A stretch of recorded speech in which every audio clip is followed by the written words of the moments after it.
देवानं रडण्याकरता सुरुवात केली. आता देव रडतात, वसुदेवजी रडतात आणि देवकी माता रडते. रडण्यामधला असणारा भाव वेगळा आहे. आई वडिलांना सांगितलं म्हणून देव रडू लागले. एक. दुसरी गोष्ट, आई वडील याच्याकरता रडू लागले, आमचे 6 मुलं कंसानं मारले, आता हे लेकरू असणार या ठिकाणी कंस जिवंत ठेवणार नाही म्हणून ते रडू लागले. पण पुन्हा देवानं हसण्याकरता सुरुवात केली. आता मी जर या ठिकाणी जास्तच रडू लागलो तर हे जास्त रडतील म्हणून देवानं थोडंसं हसण्याकरता सुरुवात केली आणि सांगितलं, काय करा, तुम्ही रडणं बंद करा आणि आता मला इथं ठेवू नका, नंदाच्या घराला असणार पोहोचित.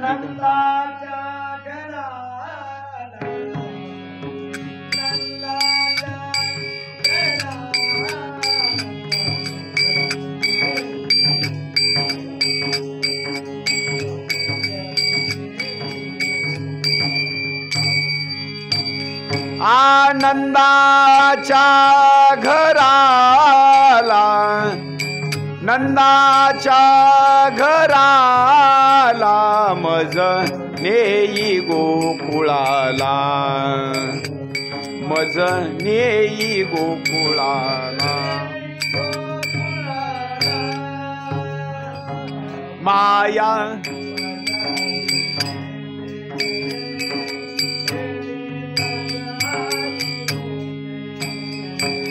माया उपजली तेथे, ठेवी मज आणि येथे, नंदाच्या घराला,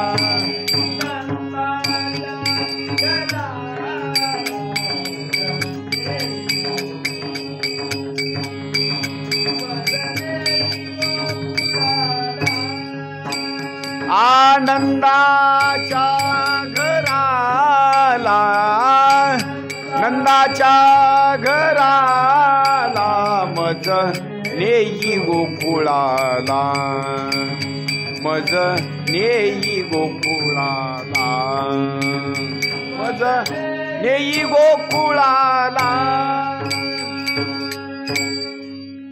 ऐका,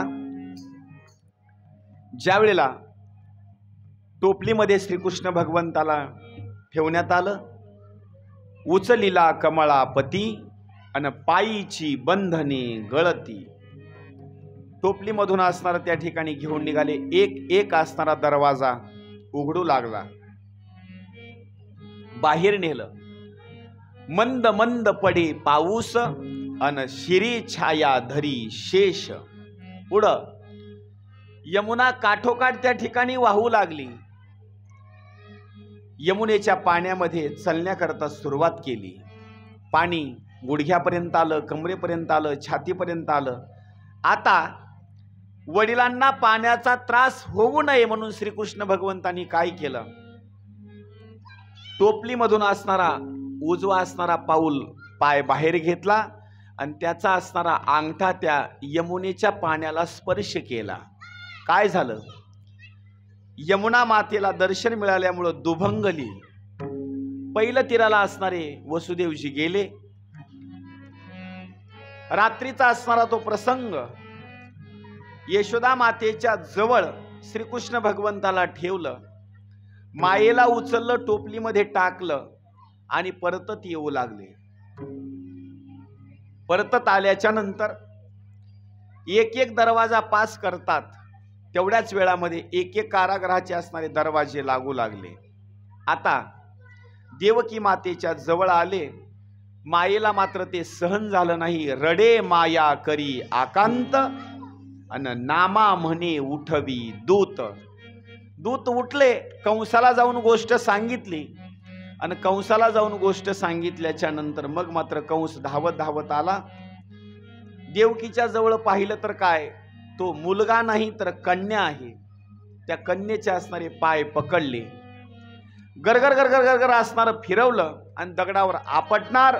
तेवढ्याच वेळेला त्या मायेनं बोलण्याकरता सुरुवात केली, तुझ लागी वधी अन उपजला मज आधी. मला कोणीच मारू शकत नाही, पण कंसा तुला मारणारा मात्र त्या ठिकाणी असणारा जन्माला आला. आता एका साईडला असणारं दुःख आहे आणि एका साईडला असणारा आनंद आहे. पहाटेची वेळ झाली. एक असणारी दासी यशोदेच्या जवळ आली. पाहते तर काय, बालकाला असणारा जन्म झालेला आहे त्या ठिकाणी बालकाचा. यशोदेला उठवलं आणि बोलू लागली ती दासी, अगं यशोदे उठ, तू एका बालकाला असणारा जन्म दिलेला आहे, त्याला जवळ घे, त्याला स्तनपान कर. आणि असं सांगितल्याच्या नंतर ती असणारी दासी गवळण गावामध्ये गोकुळामध्ये गेली आणि तिनं एक जणीनं दुसऱ्या जणीला सांगण्याकरता सुरुवात केली. गवळण सांगती गवळणीला न पुत्र झाला यशोदेला. गवळण सांगती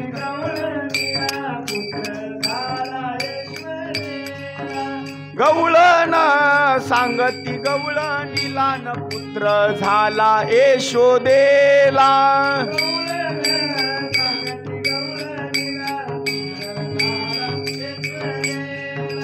एक धावी एकी पुढे वाटी ताटी सुंट वळे.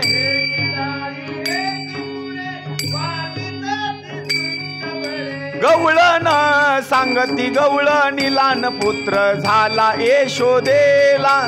गवळण सांगती गवळणीला न पुत्र झाला यशोदेला.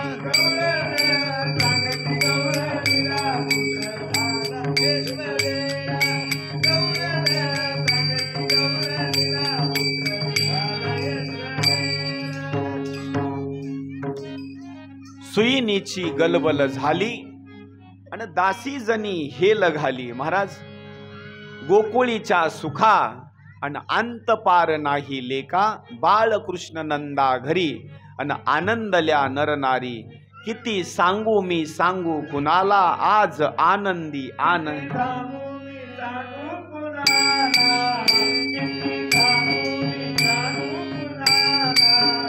आज आनंदी आनंद झाला. आज आनंदी आनंद. आज आनंदी आनंद झाला. किती सांगू मी सांगू कुणाला. किती सांगू मी सांगू कुणाला. आज आनंदी आनंद झाला. आज आनंदी आनंद झाला.